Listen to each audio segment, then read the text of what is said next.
ഇന്നത്തെ നമ്മുടെ ചർച്ചാ വിഷയം അമേരിക്കയുടെ സാമ്പത്തിക ഭാവിയെക്കുറിച്ചാണ്. പ്രത്യേകിച്ച് ഡാളസ് ഫെഡറൽ റിസർവ് ബാങ്ക് പുറത്തിറക്കിയ പുതിയ പഠനത്തെക്കുറിച്ച്. ട്രംപിൻ്റെ ഭരണകാലത്തെ കുടിയേറ്റ നിയന്ത്രണങ്ങൾ അമേരിക്കയുടെ സാമ്പത്തിക വളർച്ചയെ എങ്ങനെ ബാധിക്കുമെന്നാണ് ഈ പഠനം വിശദീകരിക്കുന്നത്. അതെങ്ങനെയാണെന്ന് നമുക്ക് നോക്കാം. ഈ പഠനത്തിലെ പ്രധാന കണ്ടെത്തലുകളിലൊന്ന് 2025 അമേരിക്കയുടെ മൊത്ത ആഭ്യന്തര ഉൽപ്പാദനം 0.8% വരെ കുറയാൻ സാധ്യതയുണ്ടെന്നാണ്. സാമ്പത്തിക വിദഗ്ധർ പ്രതീക്ഷിക്കുന്നത് 2025 US വളർച്ച 1.5% കുറയുമെന്നാണ്. മുൻ വർഷങ്ങളിൽ ഇത് ഏകദേശം 3% എന്നോർക്കണം. ഈ സാഹചര്യത്തിൽ കുടിയേറ്റ നിയന്ത്രണങ്ങൾ രാജ്യത്തിൻ്റെ സാമ്പത്തിക ഭാവിയെ കാര്യമായി മാറ്റിമറിക്കാൻ സാധ്യതയുണ്ട്. സാമ്പത്തിക മാന്ദ്യത്തിന് കാരണം കൂടുതൽ ആളുകളെ നാടുകടത്തുന്നത് മാത്രമല്ല, അതിർത്തി കടന്നുള്ള കുടിയേറ്റം കുറഞ്ഞതാണ് ഒരു പ്രധാന പ്രശ്നം. റിപ്പോർട്ട് പറയുന്നത് ഇത് GDPയിൽ 93% വരെ കുറവുണ്ടാക്കും എന്നാണ്. പ്രതിമാസം 1,05,000 ആയിരുന്ന അതിർത്തി കടന്നുള്ള കുടിയേറ്റം 19,000 കുറഞ്ഞു. ഇത് രാജ്യത്തിൻ്റെ സാമ്പത്തിക ചുരുങ്ങലിന് പ്രധാന കാരണമായി റിപ്പോർട്ട് ചൂണ്ടിക്കാണിക്കുന്നുണ്ട്. സ്ഥിതി കൂടുതൽ ഗുരുതരമാകുന്ന മറ്റൊരു ഘടകമാണ് കൂടുതൽ ആളുകളെ നാടുകടത്തുന്നത്. 2027 അവസാനത്തോടെ പ്രതിവർഷം 10 ലക്ഷം പേരെ നാടുകടത്തിയാൽ 2025 അവസാനത്തോടെ GDP വളർച്ച 0.9%, 2027 അവസാനത്തോടെ 1.5% കുറയും. ഇത് അമേരിക്കയുടെ സാമ്പത്തിക ഭാവിയെ കാര്യമായി തന്നെ ബാധിക്കും. കുടിയേറ്റ നിയന്ത്രണങ്ങൾ കാരണം അമേരിക്കയിലെ തൊഴിൽ ചെയ്യുന്നവരുടെ എണ്ണം ഗണ്യമായി കുറഞ്ഞു. 2025 ജനുവരി മുതൽ US തൊഴിൽ മേഖലയിലെ വിദേശികളുടെ എണ്ണം 7,35,000 കുറഞ്ഞുവെന്നാണ് കണക്കുകൾ.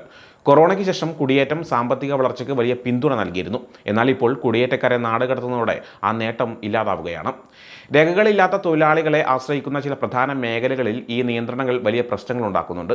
കൃഷി, ആരോഗ്യ മേഖലകളാണ് ഇതിൽ പ്രധാനം. വിളവെടുപ്പ് സമയത്ത് ആളില്ലാത്തതിനാൽ പഴങ്ങളും പച്ചക്കറികളും പാഴായി പോകുന്നു. ആരോഗ്യ മേഖലയിലും ജീവനക്കാരുടെ കുറവ് രൂക്ഷമാണ്. Federal Reserve chairman Jerome Powell പോലും ഈ വിഷയത്തിൽ ആശങ്ക രേഖപ്പെടുത്തിയിട്ടുണ്ട്. കുടിയേറ്റ തൊഴിലാളികളെ ആശ്രയിക്കുന്ന ബിസിനസ്സുകൾക്ക് ആളുകളെ കിട്ടാൻ ബുദ്ധിമുട്ടാണ് എന്ന് അദ്ദേഹം കോൺഗ്രസിൽ പറഞ്ഞിരുന്നു. തൊഴിൽ ശക്തിയുടെ വളർച്ചയെ സാമ്പത്തിക വളർച്ച ആശ്രയിക്കുന്നു എന്നും അദ്ദേഹം കൂട്ടിച്ചേർത്തു. അനധികൃത കുടിയേറ്റക്കാർ പോലും അമേരിക്കയുടെ സമ്പദ്വ്യവസ്ഥയ്ക്ക് വലിയ സംഭാവന നൽകുന്നുണ്ട്. 2022 ഏകദേശം $46.8 ബില്യൺ ഫെഡറൽ നികുതിയായും $29.3 ബില്യൺ സംസ്ഥാന നികുതിയായും അവർ നൽകി. അവരെ നാടുകടത്തുന്നത് ഈ വരുമാനത്തിൽ വലിയ കുറവുണ്ടാക്കും. വാർട്ടൺ സ്കൂളിൻ്റെ പഠനം പറയുന്നത് 10 വർഷത്തിനുള്ളിൽ $133 ബില്യൺ സോഷ്യൽ സെക്യൂരിറ്റി വരുമാനം കുറയുമെന്നാണ്. കൂട്ട നാടുകടത്തൽ US GDP 4.2% മുതൽ 6.8% വരെ കുറയ്ക്കാൻ സാധ്യതയുണ്ടെന്ന് പഠനം പറയുന്നുണ്ട്.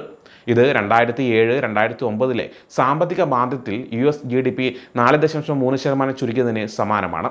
അതായത് കുടിയേറ്റം കാരണമുണ്ടാകുന്ന ഈ സാമ്പത്തിക പ്രശ്നം ഒരു വലിയ പ്രതിസന്ധിക്ക് കാരണമാകാം.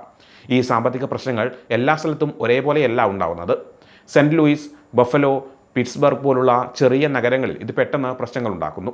ഈ നഗരങ്ങളിൽ കടകളിൽ ആളുകൾ കുറയുന്നു, കച്ചവടം കുറയുന്നു. കാലിഫോർണിയ, ടെക്സസ്, ഫ്ലോറിഡ എന്നീ സംസ്ഥാനങ്ങളിൽ ഏകദേശം 20 ഒരാൾ അനധികൃത കുടിയേറ്റക്കാരായതുകൊണ്ട് ഈ സംസ്ഥാനങ്ങളിൽ വലിയ സാമ്പത്തിക പ്രശ്നങ്ങൾ ഉണ്ടാകാൻ സാധ്യതയുണ്ട്. ഫെഡറൽ റിസർവ് പഠനം പറയുന്നത് ഈ സാമ്പത്തിക പ്രശ്നങ്ങൾ 2025 അവസാനിക്കില്ല എന്നാണ്. കുടിയേറ്റം സാധാരണ നിലയിലായില്ലെങ്കിൽ സമ്പദ്വ്യവസ്ഥ ദീർഘകാലത്തേക്ക് മോശമാകും. കൂടാതെ സാധനങ്ങൾ ഉൽപ്പാദിപ്പിക്കാൻ ആളില്ലാത്തതിനാൽ പണപ്പെരുപ്പം കൂടാനും സാധ്യതയുണ്ട്. One Big Beautiful Bill Act എന്ന പുതിയ നിയമം ഈ സാമ്പത്തിക പ്രശ്നങ്ങൾ കൂട്ടാൻ സാധ്യതയുണ്ട്. ഈ ബിൽ പ്രകാരം കുടിയേറ്റ നിയമങ്ങൾ നടപ്പാക്കാൻ ഏകദേശം $150 ബില്യൺ നൽകുന്നുണ്ട്. ഇത് കുടിയേറ്റത്തിനുള്ള ഫീസ് കൂട്ടുകയും സാമ്പത്തിക പ്രവർത്തനങ്ങളെ തടസ്സപ്പെടുത്തുകയും ചെയ്യും. ഡാളസ് ഫെഡറൽ റിസർവ് ബാങ്കിൻ്റെ ഈ പഠനം ഒരു മുന്നറിയിപ്പാണ്. കുടിയേറ്റ നിയന്ത്രണങ്ങൾ US സമ്പദ്വ്യവസ്ഥയെ വലിയ തോതിൽ ബാധിക്കുമെന്നും അത് തൊഴിൽ ശക്തിയെയും നികുതി വരുമാനത്തെയും ദീർഘകാല സാമ്പത്തിക മത്സരശേഷിയെയും ദോഷകരമായി ബാധിക്കുമെന്നും ഈ റിപ്പോർട്ട് വ്യക്തമാക്കുന്നു. ഈ വിഷയത്തെക്കുറിച്ച് നിങ്ങളുടെ അഭിപ്രായങ്ങൾ എന്തൊക്കെയാണ്? കമൻറ്റ് ബോക്സിൽ രേഖപ്പെടുത്തുക. ഈ വീഡിയോ ഇഷ്ടപ്പെട്ടെങ്കിൽ ലൈക്ക് ചെയ്യാനും ഷെയർ ചെയ്യാനും ഞങ്ങളുടെ ചാനൽ സബ്സ്ക്രൈബ് ചെയ്യാനും മറക്കരുത്. സമയം മലയാളം വാർത്തകൾ ഇനി ടൈംസ് ഓഫ് ഇന്ത്യ സൂപ്പർ ആപ്പിലും. ഇതിനായി പ്ലേ സ്റ്റോറിൽ നിന്നോ ആപ്പ് സ്റ്റോറിൽ നിന്നോ times of India app install ചെയ്യൂ. മലയാളം ഭാഷ തിരഞ്ഞെടുക്കൂ. വാർത്തകൾ ആസ്വദിക്കാം. എല്ലാം ഇനി സമയത്തിൽ.